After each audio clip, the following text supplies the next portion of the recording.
¿qué tal amigos de Canal Diseño MX? Yo soy Eris Guillermo Morales. Hoy me acompaña el doctor David Sánchez Monroy, quien es doctor en ergonomía de la Universidad de Londres en Inglaterra. Muchas gracias por acompañarme, estimado David.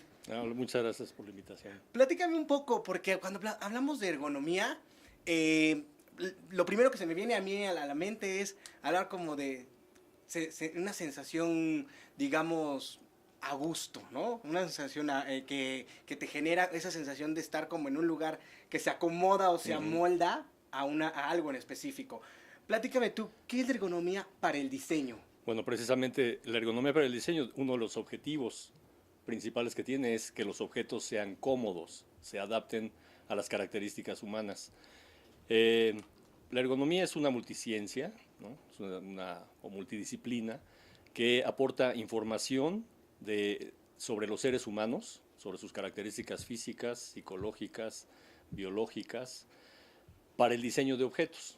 Entonces, digamos, si hablamos en el contexto del diseño industrial, concretamente, aunque también se aplica al diseño arquitectónico, diseño gráfico, pero concretamente al diseño industrial, la ergonomía permite que los objetos se adapten a las características anatomofisiológicas, antropométricas, biomecánicas, psicológicas del usuario.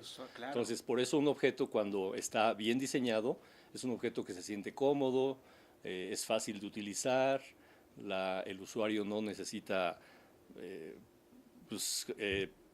buscarle la forma o leer un instructivo enorme, sino lo rápido lo ve y lo puede usar. Exacto, yo recuerdo cuando te dicen, ¿no? Una pluma con diseño ergonómico, ¿no? Y de repente dices, ¿a poco ese es el diseño ergonómico, no? La pura... Es el grip, ¿no? Lo que se llama el exacto. agarre. El agarre precisamente, bueno, eso lo hace, digamos, ergonómico. Una pluma no es un objeto así muy crítico por sus dimensiones, pero cuando esas plumas se usa por horas, pues por eso muchos de nosotros, y bueno, la mayoría, tenemos una especie de callo en el dedo, generalmente el dedo medio, donde se apoya la pluma, ¿no? ¿Por qué? Pues porque es un objeto que usamos por mucho tiempo, varias horas al día, sobre todo a lo mejor en los primeros años, Claro, ¿no? En la primaria, claro. secundaria, que había que escribir. Que se nos hace el callito, ¿no? Se hace el callo, exactamente, Porque ¿no? el lápiz no pero, tiene eso. pero bueno, finalmente el agarre... Ajá.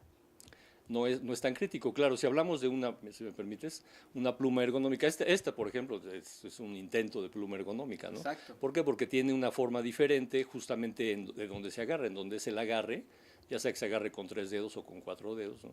Que varía según el usuario, pero ya el hecho de que tenga un material diferente, que sea de otro material más suave, más amable, incluso la forma, la textura, todo eso lo hace más fácil de usar, más cómodo y su uso pues más eficiente también. Y fíjate, lo pongo de ejemplo porque es un objeto tan simple como es la pluma, ¿no? Es un gran ejemplo. Sin embargo, hay otros diferentes diseños, ¿no? Desde una taza, que ya venden unas tazas muy ergonómicas, donde entonces tienen las comesuras de los pliegues de las manos, ¿no? Para acomodarse, tomar el café, hasta objetos que pueden ser grandes, muebles, porque hoy está de moda tener estos muebles, ¿no? Muy ergonómicos, donde para la columna, para la cabeza, estas cuestiones de diseño.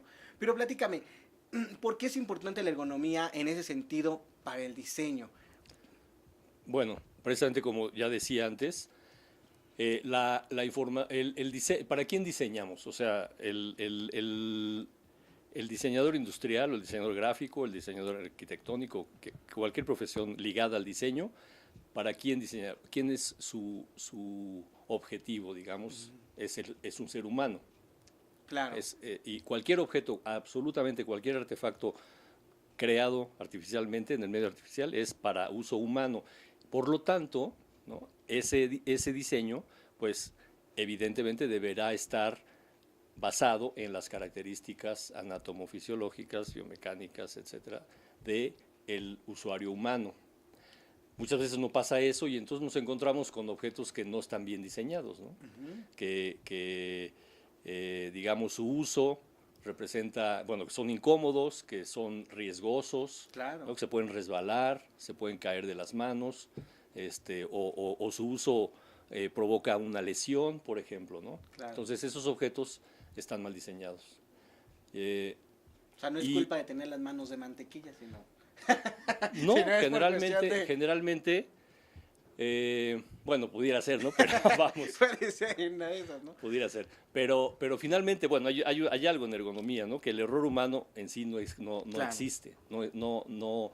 De hecho, la ergonomía surge porque se trató de analizar una serie de equipos, sobre todo equipos bélicos, porque se atribuía fallas en los equipos por errores humanos. Y cuando una serie de científicos fueron a analizar a fondo las causas de esas bajas, ¿no? Tanto de humanas como de equipos, se dieron cuenta que los equipos, o sea, que no eran en realidad fallas, bueno, sí eran fallas humanas, pero la falla era originada porque el uso de los objetos, estamos hablando de tanques, de aviones, de submarinos, no correspondía con las demandas de lo que tenía que realizar el personal que operaba estos equipos, sobrepasaba sus habilidades, sus limitaciones, sus capacidades. Entonces, por eso es que cometían errores. Pero no era porque fueran ineptos o una cosa así, sino simplemente porque el objeto demandaba más allá de las capacidades del hombre. Entonces, se evidenció que cualquier diseño, para que sea buen diseño, para que su uso sea bueno, pues debe de corresponder a las características, a las habilidades y a las limitaciones de los usuarios humanos. De lo contrario, se pueden presentar esos problemas, esas fallas que, pues en la época de la Segunda Guerra Mundial, que es cuando se da todo esto, pues fueron catastróficas. Fíjate qué interesante, ¿no? La Segunda Guerra Mundial, hablando de estos temas bélicos, como dicen que todo lo malo también tiene un positivo, ¿no? Tiene un lado positivo. Pues, imagínate de las mismas guerras, el internet, ¿no? Y ahora lo importante y por donde estamos transmitiendo, ¿no? También. Así es. Oye, y no solamente platícame de la ergonomía como tal. ¿Qué estudios, qué has realizado tú como tal, como doctor, sobre la ergonomía? Bueno, en la licenciatura el programa de la licenciatura, hace ya muchos años, en diseño industrial en la UNAM, había 2 semestres de ergonomía. Pues vimos algo, así unas bases, ¿no? de lo que es la ergonomía, pero a mí me interesó más, y bueno, yo tenía la inquietud de irme a hacer un posgrado fuera de México. Tenía la vista puesta en Inglaterra, y bueno, me fui a hacer la maestría en Inglaterra, ¿no? Ahí ya comprendí, entendí lo que es en sí la ergonomía. Fue un posgrado en general. Luego regresé, estuve unos años en México trabajando, pues trabajando en la industria automotriz, en Diesel Nacional, y en la academia también, ¿no? Pero yo quería pues profundizar aún más, ¿no? Quería concentrarme en algo más específico. Yo quería, en ese entonces, mi idea era generar una base de datos para diseño, ¿no? Una base de datos sobre usuarios que comprendiera, por ejemplo, esfuerzos, capacidades para aplicar fuerza, ¿no? Pues para no sobrepasar, ¿no? Para diseñar un objeto, pues no hacer que ese objeto, el uso de ese objeto, representara un sobreesfuerzo para el usuario, ¿no? Claro. Pero bueno, ya estando allá, tuve la fortuna de trabajar con un científico, porque pues, era un físico, pero hacía muchas cosas. Y él me introdujo a la biomecánica, y empecé a trabajar, con mi idea inicial para generar una base de datos sobre esfuerzos, pero yo me fui yendo hacia problemas de la espalda, ¿no? Un problema que desde el punto de vista médico, y bueno, ya en otra oportunidad hablaremos de la aplicación de la ergonomía en el área médica, es interesante. pero ahí pues me fui yendo y profundizando en cómo adoptar una postura, el realizar aplicar fuerza o levantar una carga, o hacerlo de manera repetida, pues representa un peligro, un riesgo, claro, para un trabajador en el ámbito laboral, e incluso en el ámbito así general doméstico, ¿no? Pero bueno, concretamente estaba yo más enfocado al ámbito laboral y cómo hay formas para prevenir, formas a través del diseño de la tarea, de la actividad y de algunos implementos también que se utilizan, se puede reducir o a veces hasta eliminar ese riesgo, ¿no?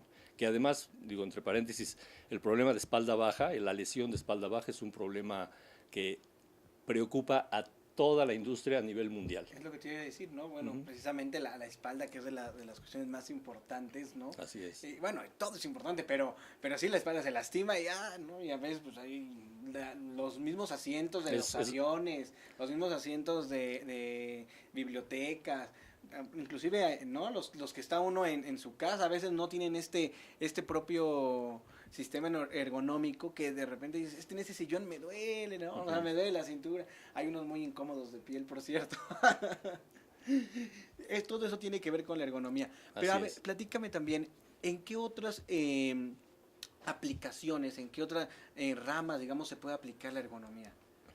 Bueno, la ergonomía, así como te decía, principalmente es en el diseño, porque la ergonomía es práctica, no puede ser nada más un ejercicio teórico. De hecho, hasta donde yo sé, no existen licenciaturas de ergonomía, sino se dan siempre a nivel de posgrado. Es como una especialidad. Es una especialidad, generalmente en maestría o doctorado, en donde tú llegas pues con una licenciatura en diseño, en arquitectura, en psicología, en ingeniería, en medicina, etcétera, y entonces al estudiar la ergonomía es a través de tu disciplina original que tú puedes aplicarla. La ergonomía es totalmente práctica, ¿no? Y bueno, yo siempre cuando doy pláticas o clases, que doy clases todavía a diseñadores, les digo que pues el diseño y la ergonomía son pues prácticamente sinónimos, sin serlo estrictamente hablando, pero tú no puedes diseñar si no piensas en el humano. Y al pensar en el humano estás pensando en ergonomía. Entonces es como... Esa sincronía que hace. Sí, exacto. No puedes diseñar un objeto si no tienes presente todo el tiempo, durante todo el proceso de diseño, al individuo que lo va a usar, ¿no? Y por individuo nos referimos al colectivo de usuarios, ¿no? Claro. En diseño. ¿Qué es lo más así atrevido que has visto de ergonomía? O que has realizado tú, a ver, que digas un ejemplo más o menos. Bueno, yo me dedico mucho a la consultoría y especialmente a la consultoría en lo que es ergonomía aplicada a la industria, ¿no? Pero tuve una experiencia hace algunos años de asesorar un proyecto de un tren ligero, ¿no? Okay. Y fue muy interesante porque yo no diseñé propiamente la cabina, pero yo estuve muy de cerca trabajando con el grupo de diseñadores para revisar toda la cuestión. ¿De cuál tren ligero? ¿De aquí de la Ciudad de México? No. ¿Cuál? No. ¿Algún? Es de Minneapolis, en Estados Unidos. Ok. Importante dato para saber, para cuando vayamos, saber en dónde estamos sentados. Ok, muy bien. ¿Y qué realizaste ahí? Platícanos. Bueno, lo que pasa es que ahí, desde el inicio, o sea, fuimos aplicando la ergonomía. Afortunadamente, el grupo de diseñadores era pues un grupo de diseñadores muy competente y fue muy fácil, nos acoplamos muy fácilmente. Entonces yo llegaba, proporcioné información y demás, y luego ellos empezaron a trabajar. Yo llegaba, ya tenían unos maquetas, unos mock-ups a escala natural, y hacíamos simulaciones de uso, ¿no? Ahí había un requerimiento importante en este proyecto, que había que cubrir a operadores, tanto hombres como mujeres, pero desde muy pequeños hasta muy grandes, ¿no? En diseño se habla de percentiles, el percentil muy pequeño, que era percentil 2.5, y de mujeres, y el percentil de hombres 97.5, ¿no?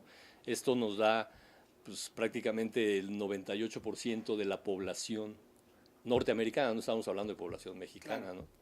Entonces, pues había una variedad, digamos, una variabilidad en cuanto a los tamaños, desde muy pequeños hasta muy grandes, y obviamente pues no nada más es estatura, sino es altura de ojos, visibilidad, alcances para operar diferentes controles, en fin, había muchísimos requerimientos que había que satisfacer para ambos extremos.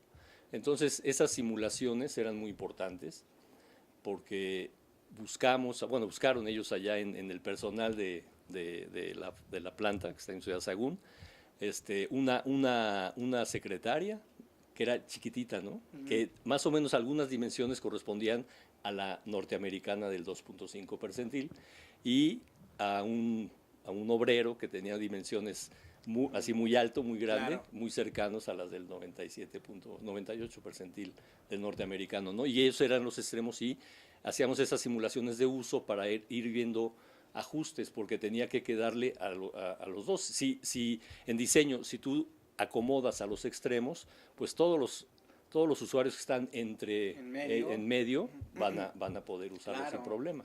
Claro. Y rápidamente, cuando vamos nosotros pues a diferentes lugares y buscamos una silla, buscamos un lugar cómodo, ¿qué nos recomiendas para buscar en esta parte de ergonomía? ¿Cómo podemos darnos cuenta que un objeto realmente tiene esta capacidad? Bueno, sí, en general es difícil contestar en general porque objetos es absolutamente todos los objetos, ¿no? Si me dices de muebles, pues yo te puedo decir fácilmente, un mueble que si tú te sientas y lo sientes cómodo, pues ese es, ¿no? Obviamente, cuando hablamos de objetos para la casa, por ejemplo, pues nos tiene que gustar, ¿no? En general, cualquier objeto tiene que gustarnos. Un tenis, por ejemplo. Un tenis, bueno, los tenis es evidente, ¿no? Te tienes que, primero ver tu bolsillo, ¿no? porque Sí, porque bueno, hay unas marcas que... exacto, hay unas marcas, pero justamente... más caro. Mira, bueno, aunque no debería ser, pero se entiende, bueno, yo lo entiendo. Estas marcas, ¿no? Como Nike, y bueno, no sé si pueden mencionar Nike, nombres. Puma, Todas estas marcas, Adidas y demás, le han dedicado muchos años a investigar el pie, digamos, la fisiología, la anatomía, la biomecánica de la marcha, de la carrera, de todo, y han desarrollado el calzado que te permite hacer ejercicio muy particular, como es correr o hacer algún deporte en particular, ¿no? Entonces, ahí digo, no es lo mismo comprar un tenis ahí o comprarlo en cualquier súper, ¿no? Claro. Hay una diferencia, pero vamos, se entiende, digamos, sí es más caro, pero es un tenis que no te va a lastimar, que no te va o sea, si lo seleccionas bien, ¿no? Que te quede bien, que sea de tu tamaño adecuado en cuanto a largo, ancho, ¿no? No te va a provocar ninguna lesión, ¿no? Sí, ¿no? Y no te va a hacer ningún callo, no te va a hacer ampollas, no, y en el precio, nada. la gente que corre, ¿no? Por ejemplo, y como digo, en el precio a veces está la calidad, a veces uno dice, bueno, ¿por qué tan caro, no? Dicen que es ergonómico y a veces uno no cree porque pues no entiende ese tipo de cosas. Así es. ¿No? Como dice, pues es un tenis, no es para correr y ya voy y vengo y se acabó. Pero a veces no entendemos que detrás de esto hay un estudio, como tú lo dices. Así es. Oye, mi querido David, pues bueno, de esto y muchos temas más nos vas a estar hablando aquí en Canal Diseño MX y de verdad Claro que sí, te quiero agradecer verdaderamente porque ahora vas a formar parte del equipo de Canal Diseño dando hablando sobre la ergonomía. Y no solamente eso, hace un rato me comentabas que la ergonomía también se aplica en la medicina, en la psicología, en diferentes ramas. En la ingeniería, en diseño. Y bueno, yo creo que de verdad estamos muy, muy, muy contentos porque vamos a tener estos temas que nos vas a poder platicar rápidamente, así como para cerrar. ¿Cómo la aplicas en la psicología hacia grandes rasgos? Bueno, a muy grandes rasgos, bueno, la ergonomía te permite, digamos, diseñar un perfil de puesto, por ejemplo. Ok. Te da herramientas para seleccionar personal, para desarrollar a lo mejor algunos esquemas de entrenamiento, pero con la idea de pues partiendo de que, o sea, conociendo las habilidades de la población, cómo es que puedes diseñar un puesto adecuado para esa población. Perfecto, bueno, pues aquí lo tienen al doctor David Sánchez Monroy, quien es doctor de ergonomía por la Universidad de Londres en Inglaterra. Por supuesto. Y muchas gracias, doctor David. De verdad que me da gusto porque va a estar aquí con nosotros platicando de estos temas. Va a estar aquí en Canal Diseño. Ya estará él solo dando estas pláticas a través del canal para que ustedes lo vayan reconociendo. Y sobre todo, pues bueno, que va a ser pues de mucha ayuda, pues no solamente para conocer sobre estos temas de ergonomía, sino del diseño en general. Así que, pues gracias por estar con nosotros. Muchas gracias. Y muchas gracias a ustedes, amigos de Canal Diseño MX. Les recuerdo la página de internet canaldiseñomx.com y nuestras redes sociales Canal Diseño MX. Así nos van a encontrar en Twitter, en Facebook. Y recuerden, el diseño imagina, crea, comunica. Gracias.